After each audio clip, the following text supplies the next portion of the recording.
हजरत उमर फरमाया करते थे, मुझे अपने रब की रहमत से उम्मीद इतनी है कि नबियों, रसूलों, पैगंबरों के बाद अगर ये ऐलान हुआ ना कि सारी दुनिया के लिए फैसला और है, एक बंदा सिर्फ जन्नत में जाएगा, तो हजरत उमर कहते हैं मुझे पक्का यकीन है रब बड़ा मेहरबान है, उमर को जन्नत देगा।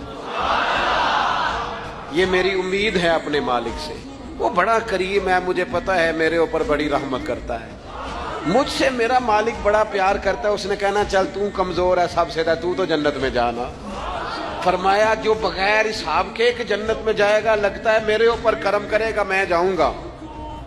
लेकिन हजरत उमर कहते हैं मुझे डर इतना लगता है, इसलिए कि जितना करीम है ना उतना बेनियाज भी है।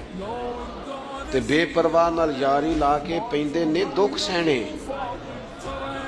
कहते उसकी बेपरवाही से इतना डरता हूं कि अगर कयामत में ऐलान हुआ ना सब जन्नत में चले गए, एक रुके उसका हिसाब सख्त है, उससे बाजपुरस करनी है, इस्तिफसार करना है, एक रुके। तो हज़रत उमर कहते हैं मुझे डर लगता है कि वो बंदा मैं ही हूँगा जिसे रोक लिया जाएगा कि तू ठहर, पहले तेरा हिसाब लंबा है।